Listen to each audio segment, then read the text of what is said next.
Halo, Arya di sini. Ketemu lagi sama saya. Seperti biasa, saya akan membahas tentang investasi, pengelolaan keuangan, dan juga digital marketing. Yang tujuannya tentu aja supaya kamu bisa bebas finansial. Kali ini saya akan ngebahas tentang membangun personal branding. Personal branding itu merupakan kegiatan yang dilakukan oleh kita untuk memberitahu siapa diri kita. Memberitahu siapa? Tentunya memberitahu kepada orang lain, kepada masyarakat, dan kepada dunia, sehingga mereka mengetahui siapa kita. Personal branding itu bisa diterapkan di semua bidang pekerjaan. Bahkan di setiap bidang pekerjaan itu membutuhkan personal branding.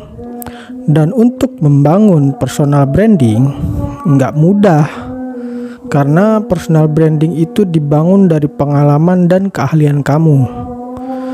Personal branding itu membutuhkan konsistensi dan mentalitas tidak mudah menyerah. Dan personal branding yang akan kamu bangun idealnya juga memiliki dampak pada kebutuhan orang lain. Artinya, jangan sampai personal branding yang kamu bangun itu nggak memiliki manfaat apapun bagi orang lain. Personal branding itu merupakan bagaimana kita menampilkan diri kita kepada publik, baik secara online maupun offline dari berbagai aspek. Sehingga kadang nggak hanya menampilkan kemampuan dan pengetahuan kita, tapi juga kehidupan kita atau mungkin keluarga kita. Personal branding itu banyak dikatakan sebagai pencitraan, dan itu bukan hal yang salah. Cuma, kata pencitraan biasanya dikonotasikan dengan sesuatu yang negatif. Misalnya, public figure seperti artis atau pejabat melakukan kegiatan yang positif dan diliput oleh media. Dan hal itu dimaknai oleh masyarakat sebagai pencitraan, yang membuat masyarakat menganggap kegiatan tersebut bukan didasari oleh maksud positif.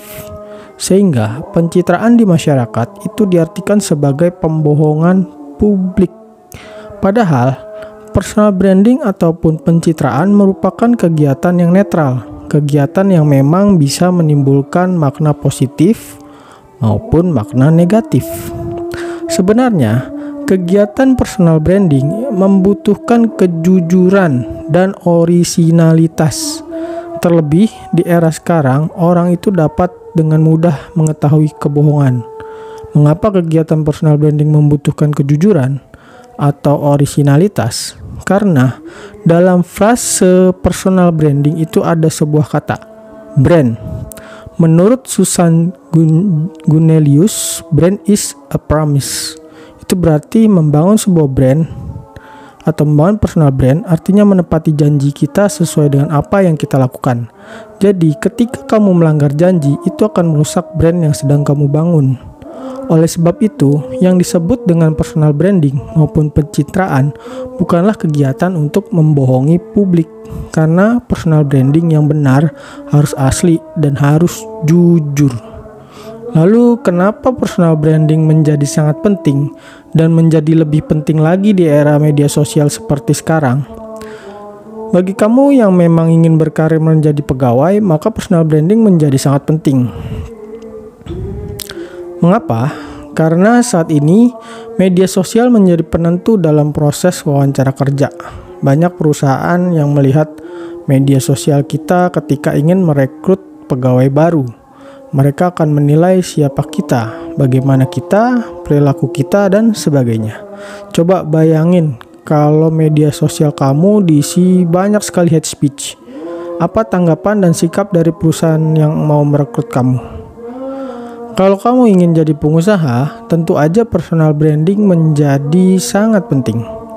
Karena bisa meningkatkan kepercayaan perusahaan kamu di mata konsumen.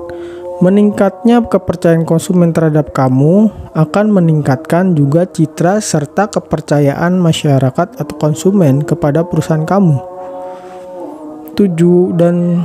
Tujuan dari personal branding itu sendiri selain membuat orang mengenal kamu, juga bisa membuat uang mengejar kamu. Jadi kamu nggak perlu lagi fokus untuk mengejar-ngejar uang. Sementara itu, kalau kamu ingin meningkatkan personal branding, caranya bisa dilakukan dengan dua hal, yaitu promosi dan juga melalui karya. Karena melalui karya kamu akan dikenal sebagai siapa. Namun jangan asal dalam membuat karya. Buatlah karya yang memang sesuai dengan personal branding yang ingin kamu bangun. Misalnya, kamu ingin dikenal sebagai seorang motivator. Ya bikin karya yang berhubungan dengan dunia motivasi. Nggak harus buku, bisa berupa konten, video, TikTok, atau bahkan artikel. Jangan kamu bikin buku yang misalnya pengen jadi motivator, tapi bikin bukunya tentang politik. Intinya, personal branding membuat kamu menjadi menarik perhatian publik, menjadi seseorang yang spesial. Dan kamu akan dikenal sebagai seorang ahli. Ya, itulah sedikit mengenai bahasan saya sedikit mengenai konsep personal branding. Semoga bisa bermanfaat bagi kamu, bagi yang menikmati konten saya ini. Oke? Nantikan saya di konten-konten berikutnya. Dah.